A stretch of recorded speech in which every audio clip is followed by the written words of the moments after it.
One brief announcement. After Miss Davis' presentation, the ushers in the audience will collect written questions. You might be thinking of questions that you want to ask. The ushers will distribute pieces of paper immediately after her presentation, and those will be handed down. You should write them out very soon in the beginning of the panel portion of the discussion. They will be handed to Professors Bruce Wright and Boaz Namasaka, and I'll get the results of those questions. Ms. Davis was invited to speak here some time ago by representatives of the Associated Students. Within recent weeks, I was approached with a request that I be moderator for this occasion. The reasoning behind this was that Ms. Davis' academic background was in philosophy and that I chaired the Department of Philosophy on this campus. I therefore have found myself in the last few days in the position of trying to learn enough about Ms. Davis to be able to do an adequate job of introducing her to you and to moderate her discussion with the panelists. It's become plain to me that no matter what facts I present to you, she still is going to symbolize different things for different people. Angela Davis is 28 years old. She was born in Birmingham, Alabama. When she was 15, she went on a scholarship to a New York City high school. She received a scholarship to Brandeis University, where she studied French literature. During her junior year, she studied at the Sorbonne in Paris. In her final year at Brandeis, she began to study philosophy with Professor Herbert Marcuse. She graduated magna cum laude with honors in French literature. She pursued philosophy and graduate work, studying on a German state scholarship at Goethe University in Frankfurt, West Germany, where she also became active in demonstrations against the war in Vietnam.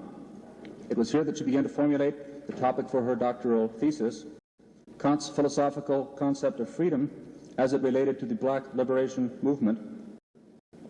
She returned home to America and enrolled in the University of California at at San Diego, to complete her doctoral program under Professor Herbert Marcuse. She was appointed as a UCLA professor in 1969, and when she was accused by an FBI undercover agent of being a communist, she told the University California Board of Regents, and I quote, "Yes, I am a communist, and I will not take the Fifth Amendment against self-incrimination because my political beliefs do not incriminate me. They incriminate the Nixons, Agnews, and Reagans."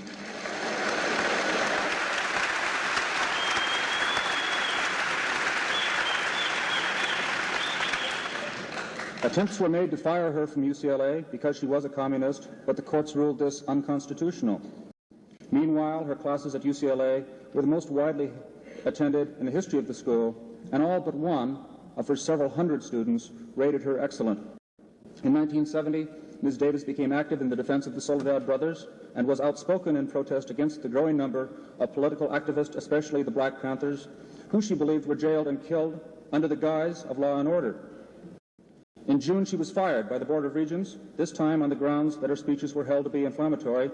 Subsequently, she was accused of a conspiracy and unlawful flight to avoid prosecution, of kidnapping, and of murder in connection with a shooting in August at a San Rafael courthouse. She was subsequently found to be not guilty.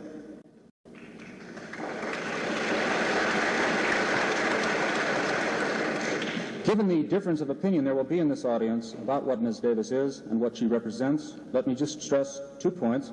First, she has been found not guilty of the charges which have been made against her with respect to the events in San Rafael. Secondly, she's been found to be a woman whose fine intellect has been recognized by the various institutions where she has studied or taught. Her abilities in the academic discipline of philosophy have been acknowledged by prestigious universities.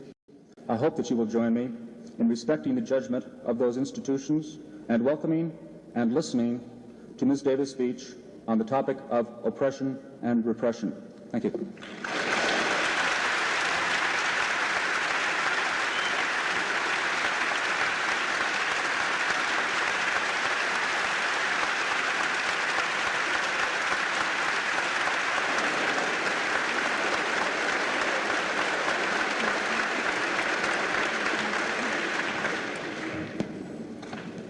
Before I get started, I want to thank all of you who participated in the vast national and international movement that demanded and secured my freedom.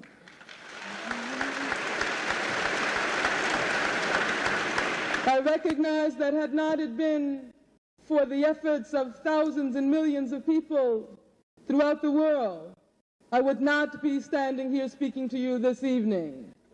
This is the first time I have set foot on a college campus in California since I was fired from UCLA in June of 1970.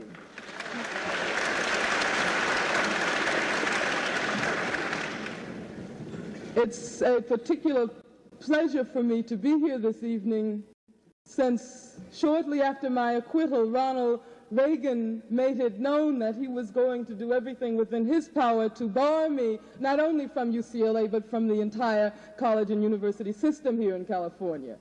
So it gives me a kind of pleasure that people have refused in many ways to be accomplices of the kind of thing that Ronald Reagan is trying to push around. This is also an event which has a particular importance for me, to be able to speak here in California, in Southern California, in Orange County.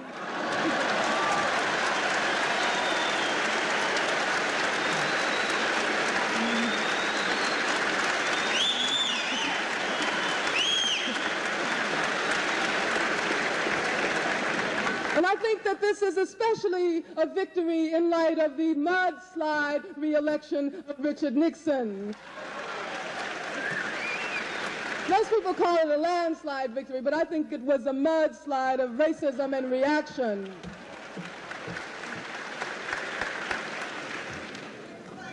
The topic of this event is very timely and very appropriate: oppression and repression in the United States. The major problem we are confronting today, the major problem people throughout this country are confronting, is the problem of racism.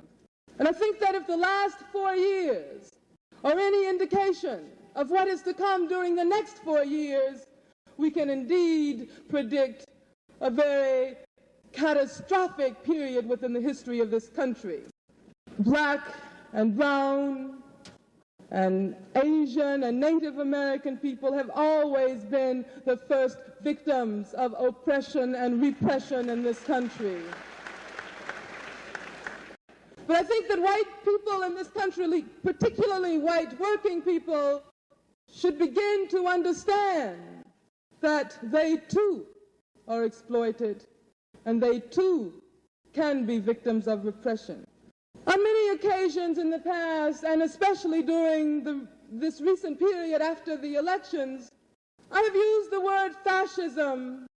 I have talked about an increasingly fascist danger which people in this country must begin to come to grips with. Some people have accused me of using rhetoric which doesn't have any basis in reality. But I think that we have to be very serious during these very critical moments. We have to understand that there is indeed a very real danger, menace of fascism in the United States today. I do not think that we have already entered into a period of full-blown fascism, because fascism is not something that suddenly explodes and erupts into being. If we look back into the history of the world, if we look at countries like Germany, Spain, Italy, we see that fascism is a process. It's something that grows and develops. It's like a cancer. It starts attacking one group of people, but like a cancer, it begins to spread out with a fatal rapidity, and eventually, like a cancer, it destroys everything around it. Once fascism does consolidate itself, and I think again we have to look towards the past, look at those countries where fascism did develop into its full-blown state. Once this happens, there is no possibility of resisting it and defeating it from within. Look at what happened to Germany. Look at Italy. It was always defeated from without. And I would ask you to tell me one thing. If you can conceive of such a fascist order developing in this country, who would liberate? Who would would be able to liberate a country whose government possesses enough weaponry and enough nuclear capability to destroy every single person in the world many times over. And I know many of you probably do not agree with me that we are embarking upon a period which could lead in the direction of fascism. But I would urge upon you to weigh what I'm going to say very seriously, because your fate may very well depend upon it. If we look to fascist countries in the past, one of the things that becomes very clear is that the government or the class in power has always sought ways and means to divide the people. And when you talk about divide and rule, divide and conquer, that's one of the age-old strategic themes of oppressors and exploiters. And it's within this context that I want to say a few words about racism. Racism as it affects, in the first place, black people, Chicanos, Puerto Ricans, Native American, Asians. And racism as it also affects those white people who become its unwitting pawns, its unwitting weapons, its unwitting instruments. I don't think that too many people would disagree that there was indeed a lot of racism in Tricky Dick Nixon's campaign. That indeed, I don't think that very many people would disagree that there was some kind of attempt to pit white people against black people. Look at the statement that he made about busing. And look what followed that statement. The events in Canarsie, New York, Brooklyn, where white adults threw stones. We're going to have, right on, sister, and we're going to have a question and answer period as soon as I finish this presentation. Okay, right on. In Canarsie, New York, white adults threw stones at black and Puerto Rican children and threw eggs in their faces, spat on them, and called them all kinds of vicious, racist names. And I think we have to understand the connection between that statement that Nixon had made only a short while previous to that and what happened in Canarsie. And I think we have to understand the connection between the kinds of things that Richard Nixon has been saying and what happened yesterday at Southern University in Baton Rouge, Louisiana.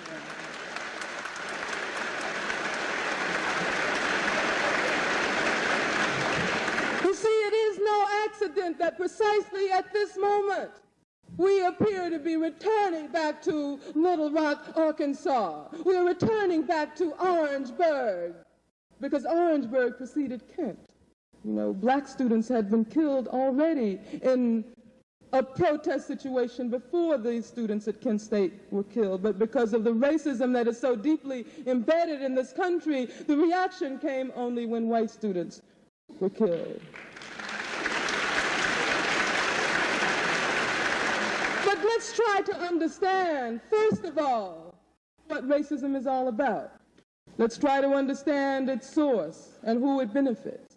Because I maintain that racism does not benefit the masses of white people, and that white people have just as much an interest in fighting racism as black people and Chicanos and Puerto Ricans and Native Americans and Asians and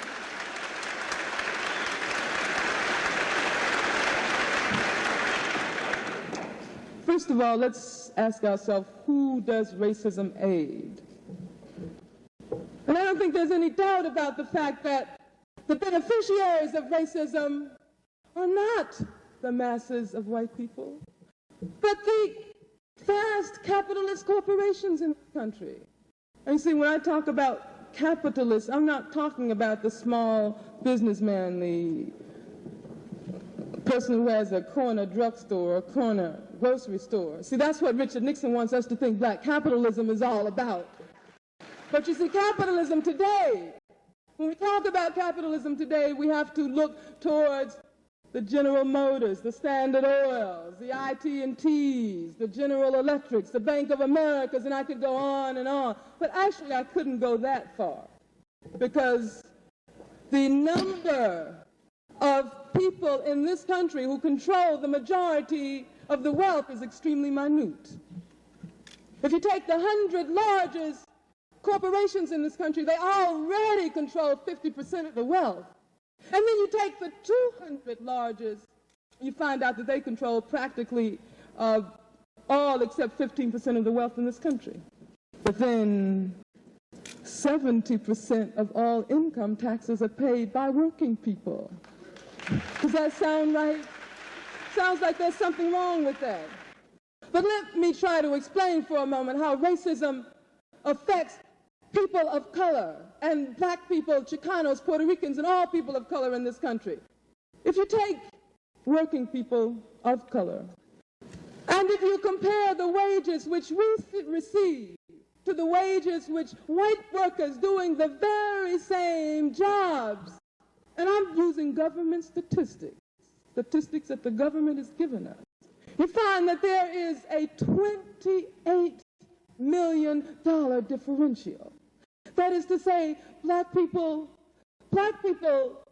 alone account for a $21 billion super profit. And so I'm talking about the profits that the capitalists get over and above what they would get if there were white. But then if you add Chicanos and Native Americans and Puerto Ricans and all other people of color in this country, you end up with $28 million in extra profits that the capitalists put in their pockets just because of the existence of racism. Just because of the existence of racism. And that's a lot of money, because we could buy a lot of houses and build a lot of schools and a lot of child care centers and a lot of the things that we need in the ghetto and the barrio with that $28 million.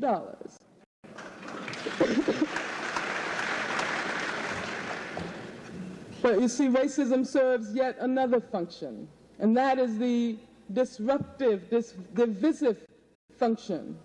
Because you have a situation where, while white workers can rant and rave about black workers, that makes them forget that the exploiter is also on their backs too. And what it does is it destroys the possibility of creating a movement that's going to be able to overturn the exploiter. And that's the divide and rule function. If we look again towards the past, back into the past, if we look at Nazi Germany, we can see that the function of racism can be very similar to the function of anti-Semitism in promoting and encouraging fascism and allowing fascism to develop to its full-blown state. Because you see, while the masses of Germans were being busy, being anti-Semitic, the German capitalists were squeezing more sweat and blood out of them. And if white people don't watch out in this country, that is exactly what is going to happen. Because there's already been the wage freeze, and there's already been this massive unemployment, and there's already been the assault on workers' right to strike. And we have to try to put all of these things together to see where we're going. But let's try to look at what is happening in this country today. Let's try to talk about some of the real indications of a developing fascism. We already mentioned what happened in Canarsie. We already mentioned what happened in Southern University in Baton Rouge, Louisiana yesterday. But let's try to put some of this into context. And let's talk about what Nixon consciously did in modeling his election campaign. His election campaign was modeled along the most blatantly racist issues that we have seen in recent years. And you see, a lot of people wondered why George Wallace didn't run this year. He probably would have gotten far more sympathy in his present state than 4 years ago. But I think that there is no doubt about the fact that Richard Nixon demonstrated that he is not only George Wallace's bedfellow, but that in a lot of ways he knows how to out-Wallace Wallace.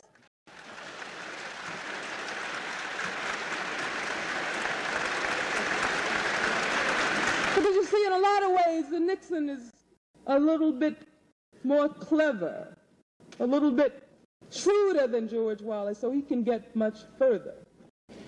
But there is something else which points to what I would call a racist conspiracy from the very, very high ranks of the ruling powers of this country. And what is that? I know a lot of us kept waiting for George McGovern to say something about the need to respond to what was happening in the ghettos and the barrios. And we kept waiting. And we heard Nixon and all of his racist nonsense.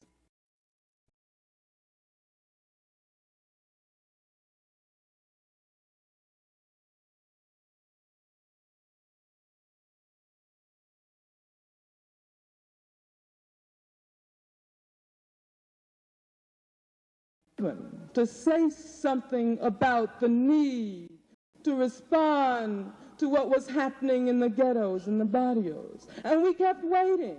And we heard Nixon and all of his racist nonsense. And we were wondering whether or not George McGovern was going to say something about that, whether he was going to at least challenge him in words. But in a lot of ways, he was silent. He was either silent or he went into Chicago and made a deal with Richard Daley, with the Daley Machine. And if anybody symbolizes racism in the Midwest, it's the Daley Machine.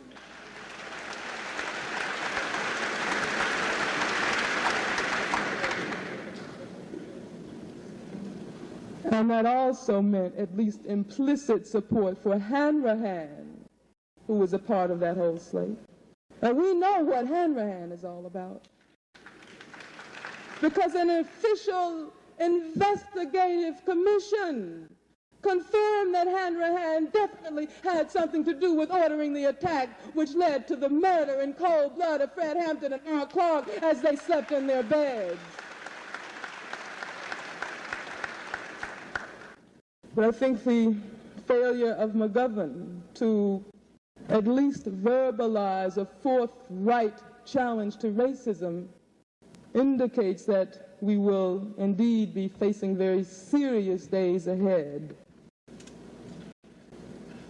As I said earlier, we can look back over the last 4 years as we try to predict what we're going to face these next 4 years.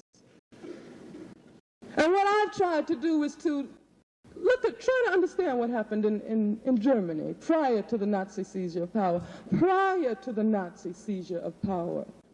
And one of the things I've looked at is this judicial system prior to fascist Germany.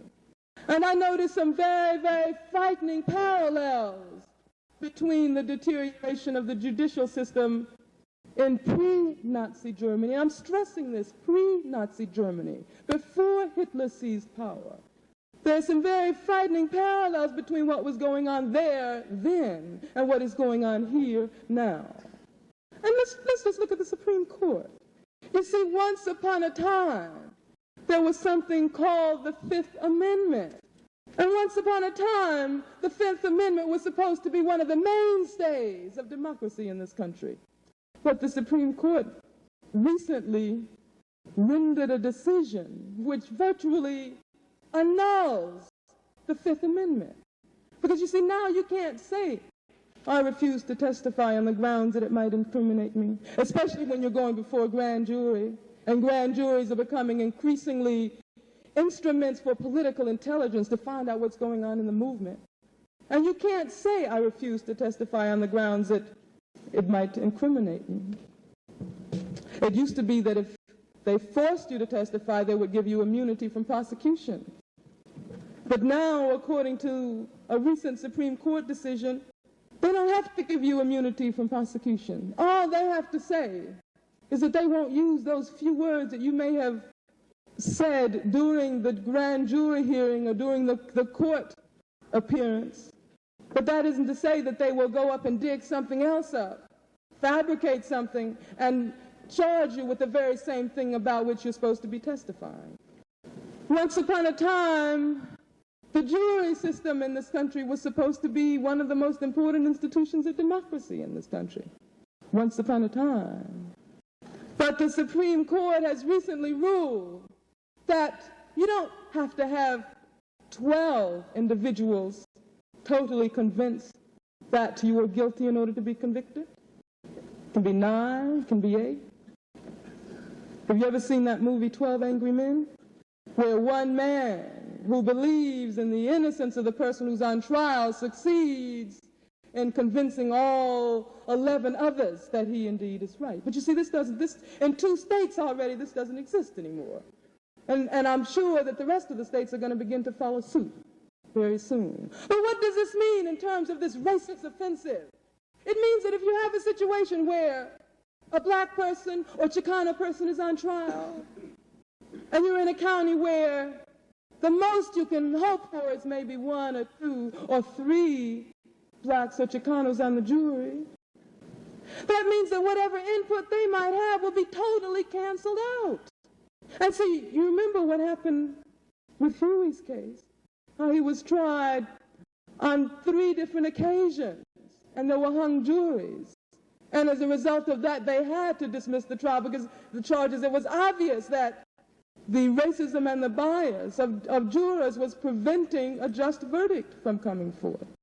But you see, that won't exist anymore because the Supreme Court has now ruled that you don't need 12, you only need, who knows, it may be 2 or 3 after a while. But you see, this is what I'm talking about when I say fascism is something that begins, and it might look very small, but it spreads and it develops, and before you know it, it has crept up behind you, and there is nothing more you can do. And if you don't start fighting it, when you can look at it and isolate it and try to cut out the cancer, it will have strangled everything around it, and there will be no more hope. But let's look at further examples of this encroaching fascism, creeping fascism. There's something called the Rodino Bill, which is now before Congress. And what does that say? That says that every person who is working and who might possibly be considered a foreigner has to have papers, or else that person can be deported. And you see, particularly in this area, in Southern California, it's used against Chicanos. And it's not only used against Chicanos who do not have papers, but it's something that can be used against Chicano political activists, because they can very easily set you up and say that you don't have papers and ship you out of the country. We have to begin to understand that all of these things affect all of us. And we have to talk about establishing the greatest, most invulnerable kind of unity. Black and brown unity, black and brown and white unity, when it's a question of progressive white people who understand what is happening, who are willing to struggle against it. Because that is the only solution. Unity. Unity. And let me just give you what I feel is the most stunning example of that kind of unity to have emerged in this country in recent years. And I'm talking about the brothers at Attica. The brothers at Attica really got it together. Black prisoners, Puerto Rican prisoners, white prisoners stood united. And it was because of that unity that Rockefeller sent in all the police in the area, the military too, and probably would have gone in himself if he hadn't been afraid.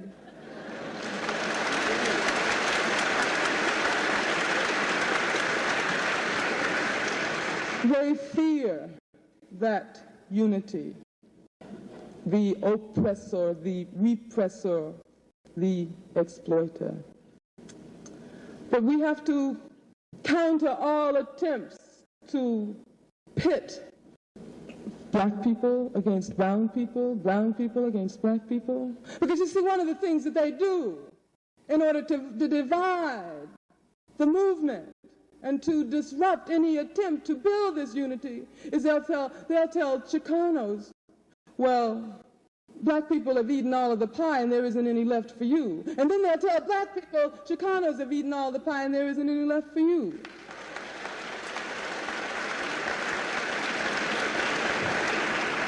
And we know that they tell white workers, you better watch out for that black worker who's trying to get your job.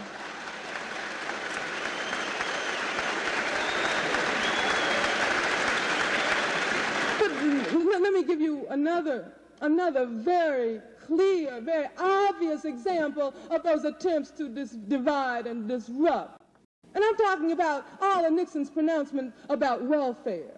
You know, he's been ranting and raving about welfare recipients, parasites, living off the taxes of working people. But let's look at what the real facts are. Let's look at the breakdown. First of all, whenever they talk about welfare recipients, they are implying, if they do not say so explicitly, black people and brown people. But you know, 55% of the people on welfare in this country are white. 55%.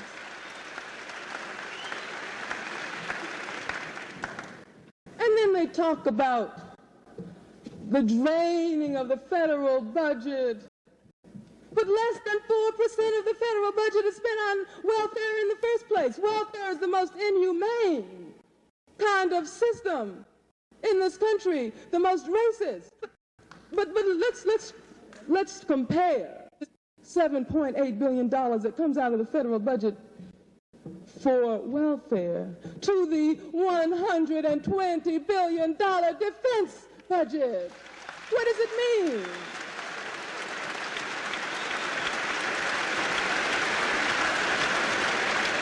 If anything is draining the taxes of the people in this country, it's the war in Indochina.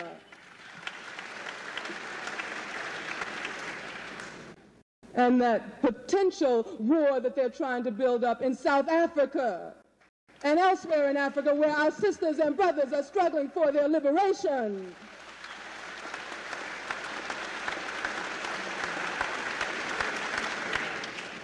But getting back to the question of welfare, let me just tell you who is on welfare. We said, first of all, that 55% of the people on welfare are white. Let's look at the breakdown of the categories of welfare recipients. Now, 24% are old age recipients. And you see, Nixon kept talking about all these lazy, shiftless black and brown people who don't want to work. Okay, 24% are old age recipients. 8% are permanently and totally disabled, so they can't work. 1% are blind. 50.3% are children. 2.9% are incapacitated parents in homes. 13% are mothers. And 1/5 of that 13% of mothers are in job training. Or they are employed already and are making so little money that they have to resort to welfare in order to survive.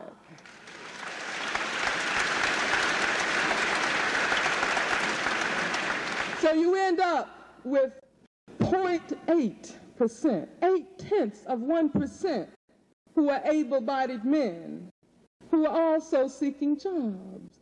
So what is all of this work ethic that Nixon has been talking about? This laziness. It's obvious that it's just an attempt to create a hysterical racist atmosphere in this country so that you end up with a situation like what happened at Southern University yesterday when 2 black students were killed.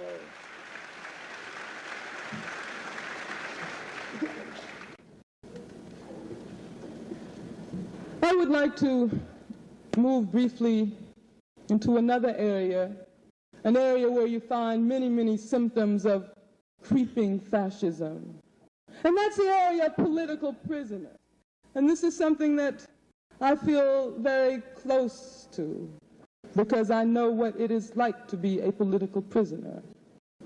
And after I was acquitted, I committed myself to devoting all of my time and energy towards building a movement to free all political prisoners.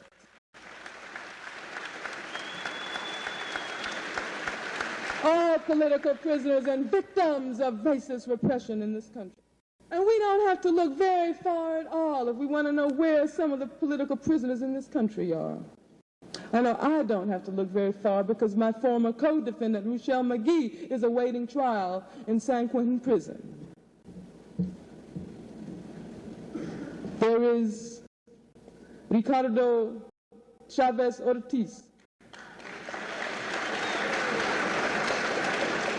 who hijacked the plane. But as the brother said, he felt that this would be a way to dramatize the racist oppression which Chicanos and black people have to deal with every moment of their lives. His gun wasn't even loaded when he hijacked the plane.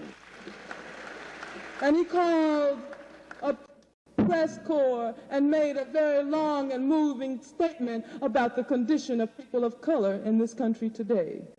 His trial has already unfolded. He has been convicted and sentenced to life, I think. And he's one of the brothers around whom we're building a movement because he can win on appeal, and we have to fight for his freedom. And we have to talk about the San Quentin Six. Do you know who the San Quentin Six are? Because I think it's a shame that communication is so difficult, because everybody should know the names of the San Quentin Six. Do you remember what happened on August 21st, 1971 in San Quentin prison when George Jackson was assassinated by San Quentin guards? You see, it's the same story. They try to cover up for their own misdoings by shoving the entire load on our backs. And so they indicted 6 brothers with a whole string of charges. They just don't stop. Among those 6 brothers is Fleeta Drumgo. And you see, Fleeta has already been acquitted as a Soledad brother. But because they couldn't get him with that frame-up charge, they pinned another one on him. So we have to fight for the freedom of the San Quentin Six. And there's Gary Lawton. Do you know who Gary Lawton is? You really should, because the incident with which he is charged took place in Riverside, California, and that's not too far away from here. His trial is taking place at this very moment. He's being charged with the killing of 2 policemen.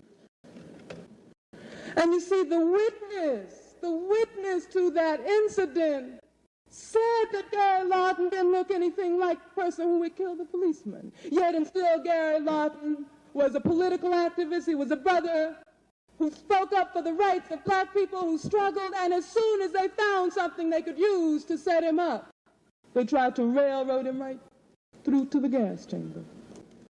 And we still have to talk about the possibility of the gas chamber, because one of the things that happened during that mudslide re-election of Richard Nixon was that people in this state voted to reinstate the death penalty. And then we have to talk about 3 brothers like Los Tres in Southern California, brothers who were involved in the anti-drug movement, like H. Rap Brown. And you see, they were charged with the shooting of a federal agent who apparently was not just posing as a heroin pusher, but was actually selling it in the black and Chicano community. They've been sentenced to 45 years, 25 years, and 10 years.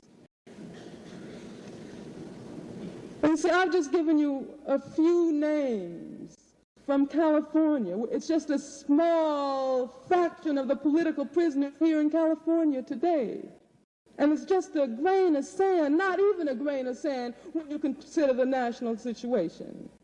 Because I've recently been on tour talking about the need to build a defense movement to defend these sisters and brothers. And we're in the process of building that movement now. And I'd just like you to know that the honorarium I'm receiving for speaking here this evening, as has been the case at every other college campus, is going into a defense fund to free all political prisoners.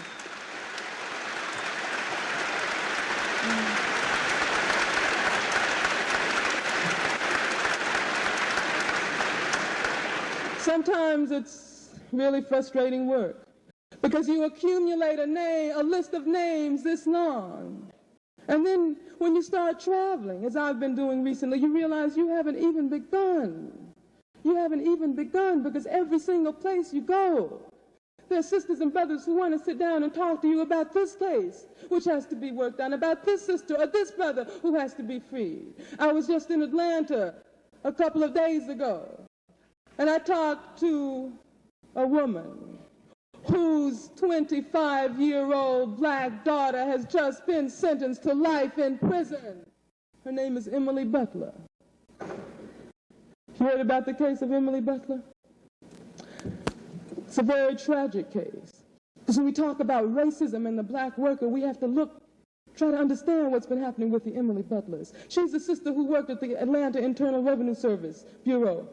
And as she had mentioned on many occasions prior to the charges being lodged against her, she felt that she was a particular target of the racism, the institutionalized racism, in the sense that she never got promoted whenever times for promotion came around.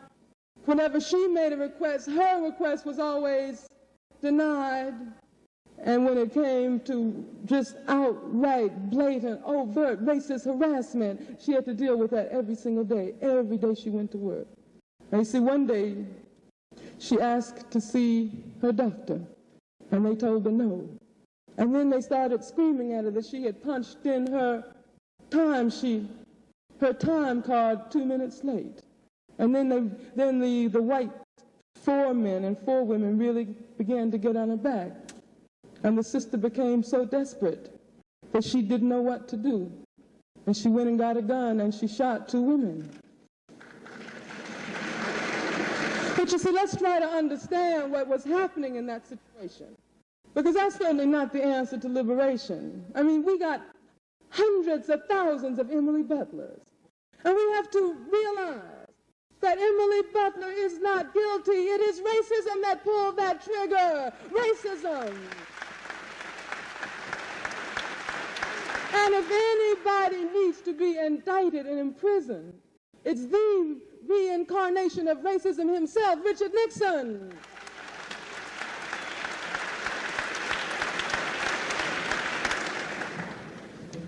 But we must recognize that racism is not only confined to this country. We see the tentacles of U.S. racism reaching throughout the globe. Could any of you in this room conceive of the United States government waging war on a people in a white country and killing and maiming 6 million people in the most incredible kind of genocidal aggression that history has ever seen? Could you conceive of that having been imposed upon a white country? Is it possible in this day and age? But you see, that's what racism is all about. And racism is Richard Nixon telling the people of this country that the war is winding down because the U.S. soldiers are coming home. It's all right for the Vietnamese to continue to be killed from those 155 extra B-52s he sent in when he pulled the troops out. Because you see, there were only 45 before. So the number went up from 45 to 200 during the de-escalation. And the number of tactical planes went up from 350 to 1,200 during the de-escalation. And during the de-escalation, over 100 child care centers and nurseries were bombed in the Democratic Republic of Vietnam. During the de-escalation, 60 schools and vocational institutions were bombed. And the dikes were bombed during the de-escalation. And not only were the dikes bombed, but when men and women and children went to repair the dikes, they dropped anti-personnel bombs on them. And you see, that's racism for Richard Nixon to be able to persuade the majority of white people in this country that the war was winding down. And let me give you just one example of the highest kind of hypocrisy of the highest order. On October 31st, there was supposed to be a peace agreement signed. And then election day came closer and closer. He said, just wait, just give me a few more days. Just got to get a few last-minute things together.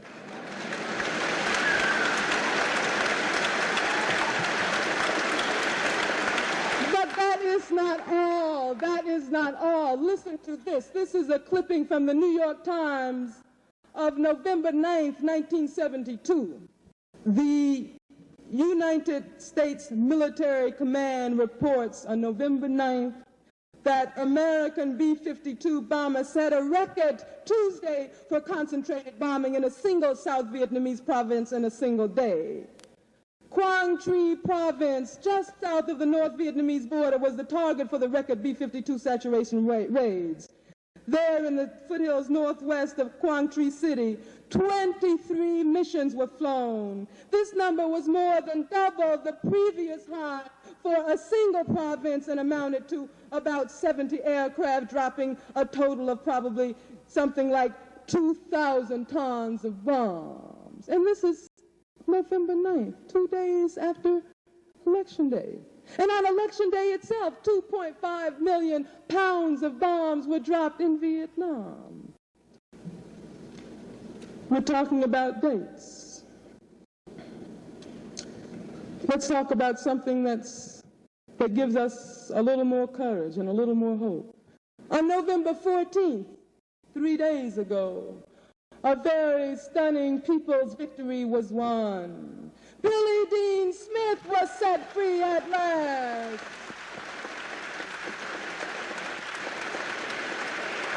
The eyes of thousands of people throughout the world were focused on his court-martial. And they simply would not allow our brother to be railroaded because of his opposition to the war. And there was a very hard fight, both inside the courtroom and out. And I think that the words pronounced by Billy Dean Smith on the occasion of his acquittal should serve as an example for all of us, because you have to remember that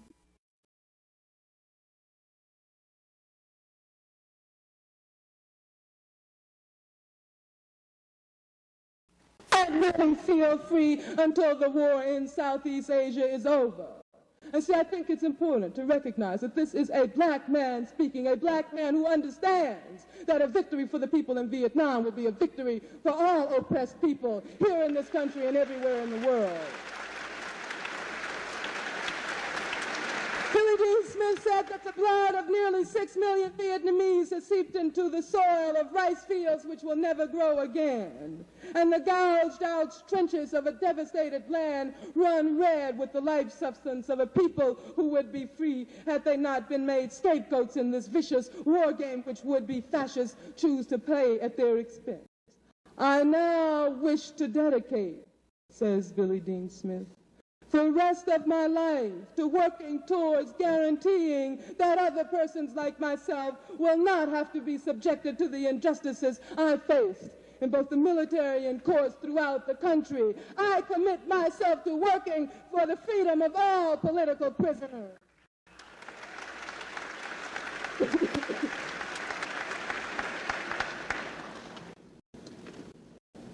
I want to say a few brief words in conclusion. I realize that I have been speaking longer than the time allotted me, so I will hurry and continue. We must understand that here in the United States, we have already entered into one of the most critical periods of the history of this country. There is ever-increasing racism. Racism is indeed the key problem faced by the people of the country. And the threat of fascism is growing. The threat of fascism is growing because on fronts throughout the world, U.S. imperialism is being beaten down. U.S. imperialism no longer has a free ticket to exploit our sisters and brothers in the liberated portions of Mozambique and in the liberated portions of Guinea-Bissau and Angola, and in Namibia and South Africa and Zimbabwe. Our sisters and brothers are waging a very fierce struggle. But precisely because the United States government and its overlords, the capitalists, the vast corporations, are being challenged on more fronts every day, they try to make working people pay for their setbacks abroad, and particularly black people and Puerto Ricans and Chicanos. We are indeed in a critical period, for we stand at a crossroads. And at that crossroads, one sign points to the future. It points to a future where there is no more want, no more exploitation, no more wars, no more racism. Black people, Chicanos, Puerto Ricans, Asians, Native Americans, and progressive whites are carrying the banner of that new society. And we have friends and allies all over the globe, wherever there are struggles being waged against U.S. imperialism. But we stand at a crossroads, and the other sign points backward into a dreaded era of more blatant racism, more cruel exploitation, and more fatal repression. That sign points toward the dungeons, the concentration camps, and perhaps eventually towards nuclear destruction. Richard Nixon and his cohorts are carrying the banner for this direction. He is carrying the banner for his overlords in the capitalist corporations whose eyes are trained on a single thing, a single goal: profits, profits, profits, and more profits. And he is trying his best to recruit the masses of white people to march backwards behind him into that dreaded era of fascism. He is trying to recruit the masses of white people as his pawns, and he is trying to make people of color his scapegoats. But we must ask ourselves today, which path are we going to take, sisters and brothers? Which path are we going to take? That is up to us for our future. And I'm talking about all of us, all different colors. But I'm not talking about all classes, because there's one class that has to be overturned if we're going to build that new society. Our future will be a function, a direct function of our ability to struggle vigorously and to recruit ever more people into the ranks of our march. History, so it is being shown throughout the world, is on our side. So let me conclude by saying that we have to march on with the unshakable confidence that we will win our fight for a new society, our fight for a society where freedom, justice, equality, abundance, dignity, and happiness belongs to all. Thank you very much.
On my far right, a graduate student of comparative literature, also with area interest in Russian studies, is Mary Ellen Miranda.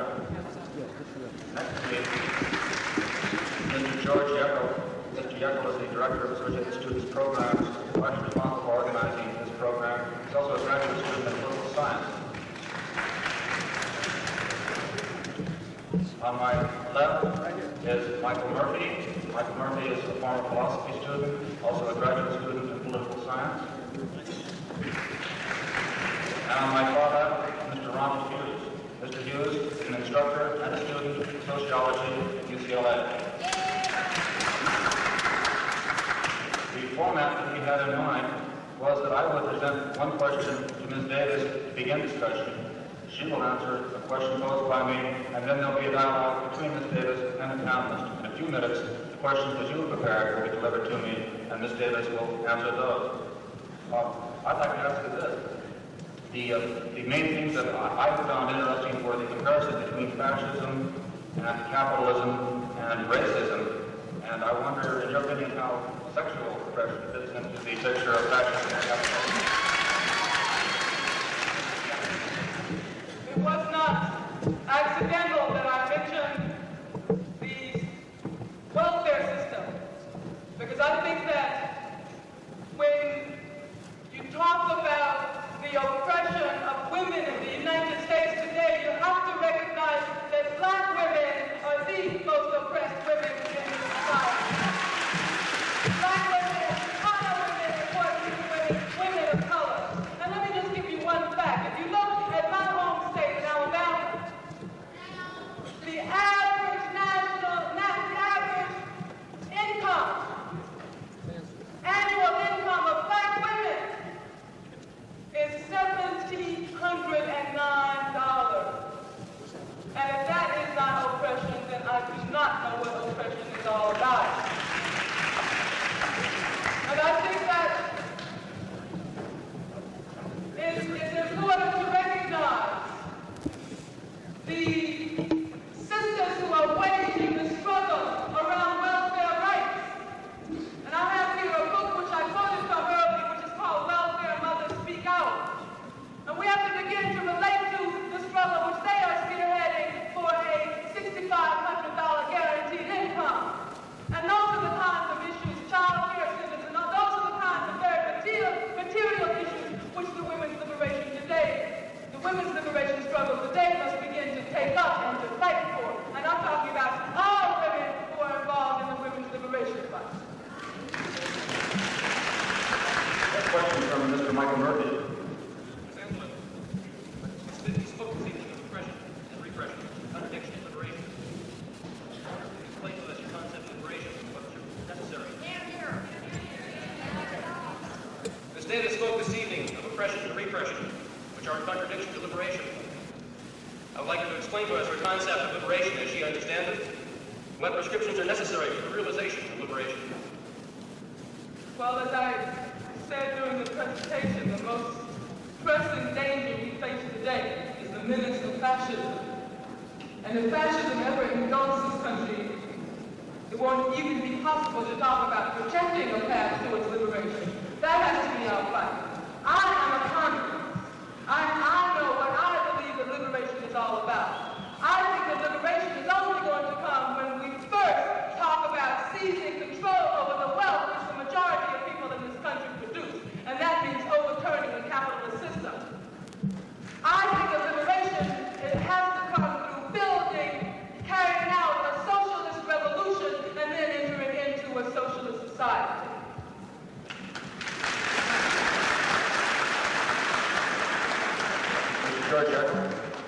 Ms. Davis, during your speech, you alluded to a growing fascism in America today. With Mr. Nixon's so-called mandate in mind, do you think that national elections will be held in 1976? If so, or if not, could you please explain why and how such will occur? Well, I think we may be facing a situation where we have somebody like a Spiro Agnew running, and that will be tantamount to no national elections at all. But you don't feel that it's possible that power could be usurped from the people in the next 4 years and national elections canceled under some guise such as was used in Canada with Trudeau? Hey, but, I mean, you talk about power being usurped. We're talking about struggling for power right now because we don't have very much of it when we have to, even when we have to talk about deciding between a Richard Nixon and a George McGovern, you see. Because the fact that McGovern did not speak up on the issue of racism, and I watched him, I mean, all of his speeches about the war in Indochina, and those were good speeches. Although I would have to point out that the Communist Party ran a presidential and vice presidential candidate this year. And our position was that it doesn't take 90 days to end the war in Vietnam, nor 30 days. All it takes is enough time to call up Saigon and tell Trude to pack up his bags and get out.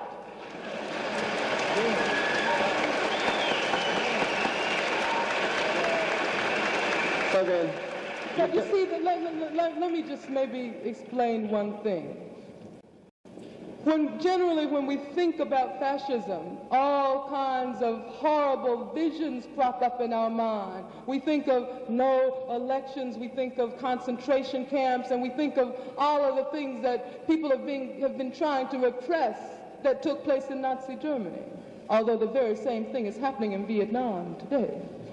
And you see, if we don't get out of that bag where we refuse to look at fascism as it's growing and developing, and if we have to wait until we already have reached the point where there is no solution, where we're too far gone to do anything, then I think we're in pretty bad shape. We have to talk about doing the things we can do today, and that is we can build a movement to struggle for the freedom of political prisoners. We can talk about fighting racism. We can talk about supporting the welfare mothers in their struggle. All of these are things which will push back the threat of fascism.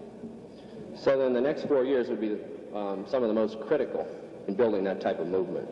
I think that this present period is a critical period precisely because whether or not we build that movement can very probably determine our future and the future of our children. Would the monitors please turn in whatever questions they have? I'm sure we have more than enough now. Mr. Ronald Hughes has a question. Ms. Davis, what part can the Communist Party play in seeking the liberation of black and oppressed people in the United States? Well, I would first point out that I am a communist because I think that socialism is the only ultimate answer to the problems that black people and other people of color, Chicanos and Puerto Ricans and all people of color, all racially and nationally oppressed people in this country are facing. Not very long ago, I made a trip through some of the socialist countries. And I must admit that I was tremendously impressed by those countries which have had to come to grips with racism and national oppression. The Soviet Union. When most people think about the Soviet Union, they think about a white European country. And in fact, they usually see it as being synonymous with Russia, which is just one small section of the Soviet Union. But when I wanted to go to Central Asia to see how the problems of people of color had been solved in the Soviet Union. And I was extremely impressed. We talk about the situation of black women in this country. I talked in Central Asia to women, old women, who could remember back before national liberation had been attained, old Asian women who before the triumph of socialism had to wear robes and had to wear horsehair veils and could be banished from their homes by their husbands or could be murdered by their husbands with impunity if their husbands thought that another man had seen their face. And they told me about the struggles that they waged once socialism had triumphed. And they told me about the movements which they built upon among women throughout Central Asia, in Uzbekistan, in Tajikistan, in Kazakhstan, Kyrgyz, and all of the Central Asian republics in the Soviet Union. And it was a very moving experience to hear about the time when women throughout Central Asia said that they were fed up, they did not want any more of that male supremacy, and they went out and they built huge bonfires in the major squares and cities throughout Central Asia, and they ripped off their robes and threw their veils into the fires and burned them. And they had to do this while men spat in their faces and called them vicious names. And some of the leading activists of the struggle were killed. Leading activist women were killed because the imperialists tried to use the men in that situation in order to counteract the struggle for socialism. But I was in Cuba, too, and I saw black people in Cuba and brown people in Cuba. And it was a very refreshing experience to be able to see black and brown and white people harmoniously working and building their own society. And I talked about Billy Dean Smith earlier. On September 28th in Havana, I spoke to a rally of 700,000 Cubans. And I said that right, 700,000 in one rally. And I spoke about the case of Billy Dean Smith, a black man who refused to raise his weapons against his struggling sisters and brothers in Vietnam. And after I had finished speaking, Fidel Castro, the prime minister and the first secretary of the Communist Party in Cuba, also spoke. And he spoke at length about the need to defend Billy Dean Smith. Afterwards, barely 7 or 8 hours later, and this was the first time the Cubans had heard about Billy Dean Smith, there were huge posters all over Havana with slogans, freedom for Billy Dean Smith, libertad para nuestro hermano Billy Dean Smith. And you see, that experience and the experience afterwards of traveling throughout the island of Cuba and seeing little children singing songs about Billy Dean Smith and asking how they could struggle for the freedom of their brother. I mean, see, that was an inspiring experience for me, because you could see how deeply the people of Cuba, black, and they had to deal with a lot of racism before. I mean, because the U.S. tried to create another Birmingham, Alabama, in Havana. And they had a long struggle. But you see, one of the first things they did, the Cubans, after the seizure of power, and I think this is extremely important and we can learn from it, is they declared racism a crime. I mean, a real crime, a felony, which means that anyone who advocates or practices racism in Cuba today is dealt with very severely. And when the Communist Party, when we mounted an election campaign, that was one of the key issues in the platform. Racism must be declared a crime, and that is indeed the first thing we will do after we have achieved our socialist revolution. Thank you. Ms. Miranda. Ms. Davis, I'd like to return to your trip to the Soviet Union and also to your recurring theme of freeing all political prisoners. Do you consider that there are political prisoners in the Soviet Union, in the country that inspired you so greatly, such as Alexander Solzhenitsyn, who's not free to publish, such as Andrea Malrich, such as Yuri Galanskov, who just died in prison? Are there political prisoners there or not? Well, let me put it this way. History, and I have to talk as a Marxist, because I am a Marxist, and I try to look at things in a historical perspective, in historical stages. And if you look at countries which are capitalist countries, counter-revolutionary countries, and the United States is the main counter-revolutionary country, in my opinion, in the world, there are revolutionary political prisoners, people who are fighting for a better society, people who are fighting for progress, who are fighting against racism, against imperialist wars. If you look at revolutionary countries in general, and I'm not saying that that this covers every single individual, I'm saying as a rule, political prisoners are counter-revolutionary prisoners. I think that you have to, I make that distinction, although I recognize that people who are not Marxists would have difficulty making that distinction. But let me tell you, let me just recount an anecdote. When you talk about political prisoners in socialist countries, because that question has been posed to me many, many times over. And that was the letter that was written to me by Jerry Pelican not very long ago. Now, that letter was published, first of all, in the London Times. No one ever contacted us directly. Except one day last year while I was in prison, a woman did come to the office and said that she was a political prisoner from Czechoslovakia. And the sisters and the brothers in the office said, all right, fine, you know, we can sit down and have a discussion. And so they began to discuss. She wanted to issue a joint statement with me demanding the freedom of all political prisoners. Now, after some investigation was done while the woman was still there, it turned out, first of all, that she was not from Czechoslovakia. She was from West Germany.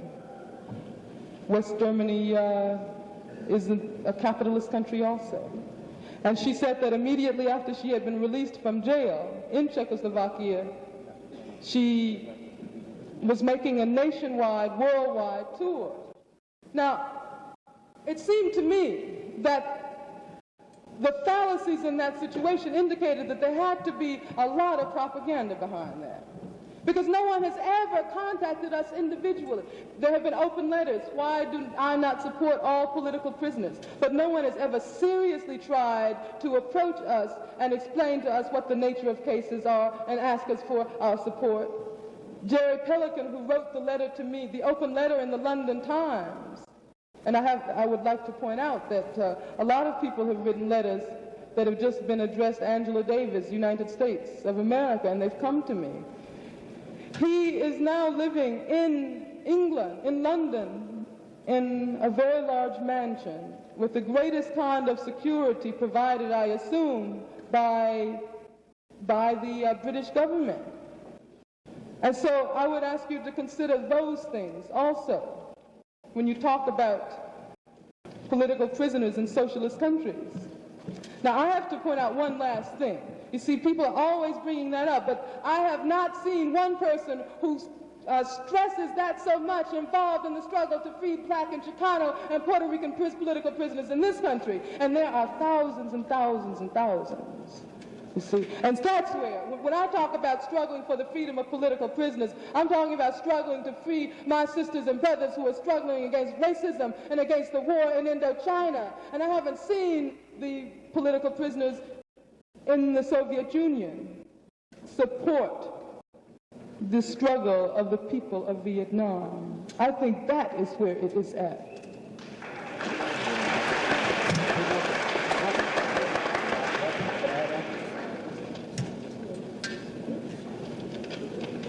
I'm going to have to cut off the panel portion of the discussion now, and I'm going to read the questions that have filtered down. There were a lot of questions, so you're not all going to hear your questions read.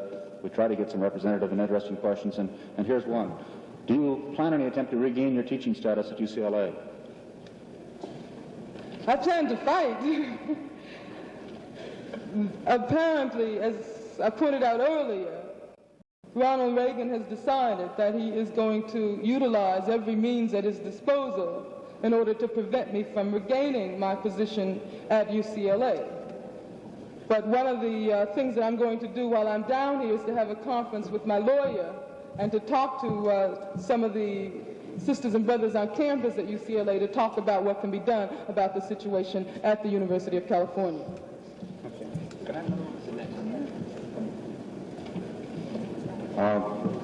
Angela, please define your platform in terms of Black women's liberation movements in relationship with women's lib and the freedom and the Black movement. There's a parenthetical note here. Why don't you look at it?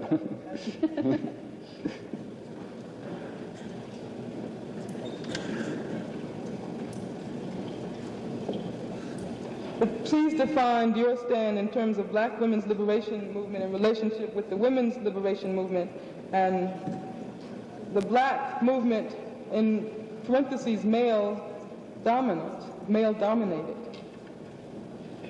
Please, all right, let me just say a few words about the struggle of Black women, because I think that is an important issue. One of the ways in which there have been attempts to divide and disrupt the Black liberation movement is by trying to convince Black men that when Black women speak out, that is somehow a threat to their manhood. This comes directly from the very highest levels of government, because we remember very well that report that Daniel Moynihan issued a few years ago called The Negro Family. And we know that there was a conscious attempt in that report to trace the oppression of Black people to a so-called Black matriarch. And we know that that was an attempt to convince black men that somehow or another the white ruling class has had a very special feeling for black women, but that special feeling has been a special feeling of oppression and exploitation, because if anybody has been exploited and oppressed throughout the history of this country, and you talk about black women, I have read accounts of slave narratives where it is said that black women not only had to go out and work in the fields as hard as black men, but too often black women who were pregnant were sent out in the fields to work. And slaves have described beatings by overseers where a black woman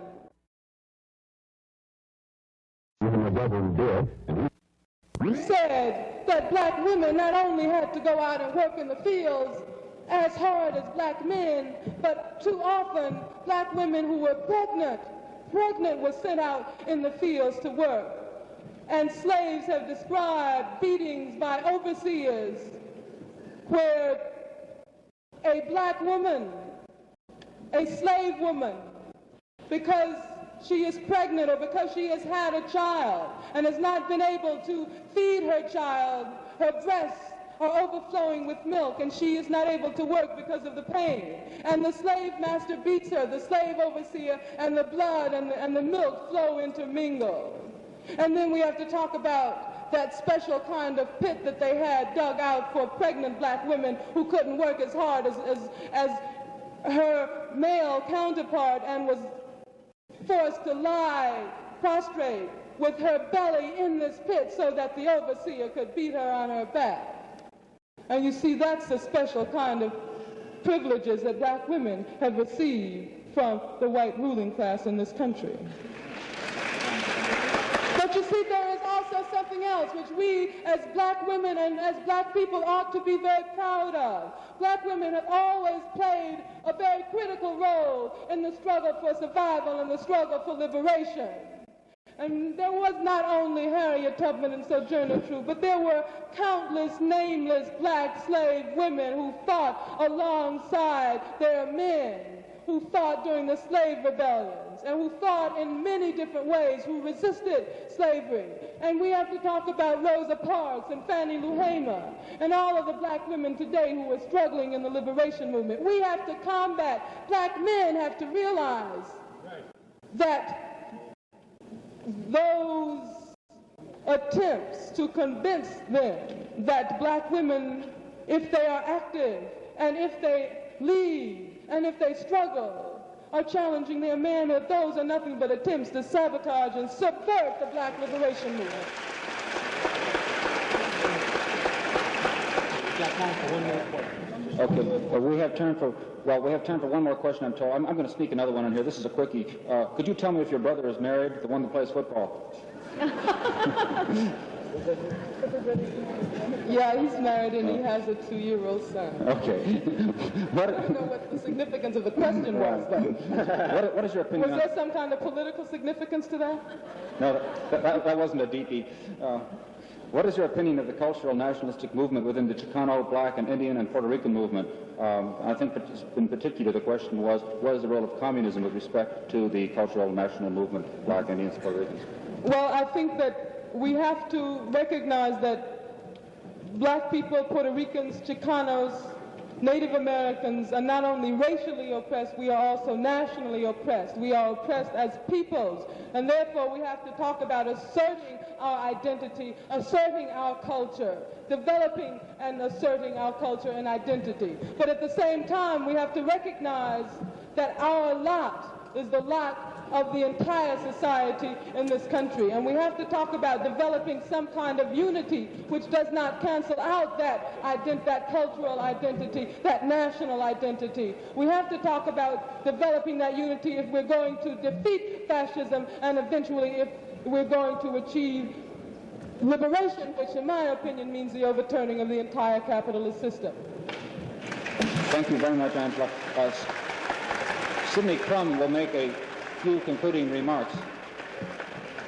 I would just like to point out if any of you are interested in pursuing these parallels between Nazi Germany and racism here and now today, there is a book on sale written by a black man who was a member of the Communist Party called Racism and Human Survival: Lessons of Nazi Germany for Today's World. It should be in the back somewhere.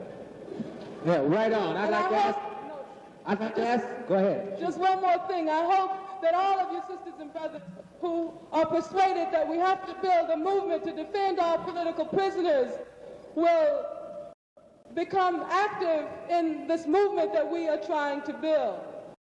I can tell you how to contact us in San Francisco. The address is 2085 Sutter Street. That's the former office of the National United Committee to Free Angela Davis and our political prisoners. And there is also a committee in Los Angeles. The address should not be very difficult to obtain. I'd like to repeat that address. There's somebody who wanted 2085 Sutter Street, San Francisco. Sidney Crum. The Memphis Zapata College.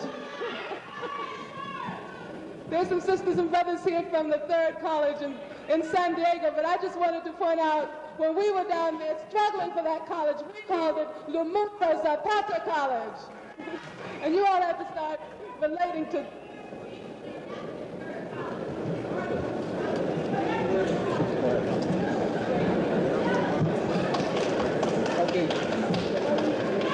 I'm sorry, but we don't have that much time. I'd like to have that we give Angela a warm round of applause, and we're going to have to let her go from here. Right on, sister, right on. All you brothers and sisters, make sure you get down to the student union later on. Make sure all people who are interested get down to the student union later on. We're having something down there for you. You won't want to miss it. Thank you very much.